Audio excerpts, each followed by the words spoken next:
AFC M23 itangaje ko Guverineri Eraston Bahati Musanga yishwe na FARDC ndetse yitandika itangazo rikomeye ku gusubiza abarashuye umugabo. Iri tangazo riri mu Gifaransa ariko reka turibasobanurire mu Kinyarwanda. AFC M23 itangaje furwa Guverineri Eraston Bahati Musanga ndetse kandi iteshinza Kinshasa guhungabanya ibiganiro by'amahoro. Ihoro rya AFC M23 ryatangaje ko Eraston Bahati Musanga wari Guverineri wa Nord Kivu mu buyobozi bwaryo yaguye mu gitero cyabereye Rubaya ndetse umutwe itushinda Republika ya Demokarasi ya Kongo guhungabanya inzira y'ibiganiro by'amahoro biri kubera Doha muri Qatar.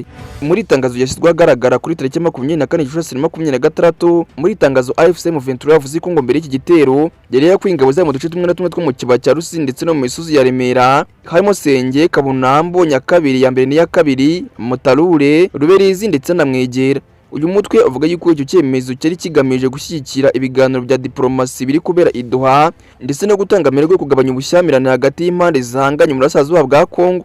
None AFC M23 yavuze ko nyuma y'ingamba ngo haba igitero cyagabwe mu gace ka Rubaya kikaba cyahitanye Eraston Bahati Musanga. Nkuko rino tangazo rikomeza ribivuga, uyu mutwe asobanura kino gitero nk'igikorwa cyahabanye n'umwuka w'ibiganiro by'amahoro biri gukorwa n'abahoza batandukanye ku rwego rw'akarere ndetse n'urw'amahanga. AFC M23 kandi ivuga ko ibyo ngibyo byerekana ubushake buke bwo gushyigikira ibisubizo bya politiki ku kibazo cy'umutekano kimaze imyaka myinshi muri South Africa Republika ya Demokarasi ya Kongo. Mu itangazo rya AFC M23 yashimiye kandi uruhare rwa Bahati Musanga, ivuga yuko ari umwe mu bayobozi bayo bakomeye kandi bagiye bagira uruhare mu miyoborere y'utwo duce uyu mutwe ugenzura. Yagagajwe kandi nk'umuyobozi wari ufite inshingano zo gukurikirana imibereho y'abaturage mu bihe byari bikomeye cyane ku rwego rw'umutekano. AFC M23 kandi yasabye abahuza b'ibiganiro bya Doha, ibihugu byo mu karere ndetse n'abafatanyabikorwa mpuzamahanga gukurikirana by'iki gitero ndetse no gufasha kumenya ukuri ku byabaye. Nubwo kandi uyu mutwe watangaje yuko wagezweho ingaruka n'icyo gitero, ariko wongeye gushimangira ko iki ibiganiro bya politike ndetse n'inzira mbano n'uburyo bwafasha kubona igisubizo kirambye ku bibazo bimaze igihe muri Burasirazuba bwa Kongo.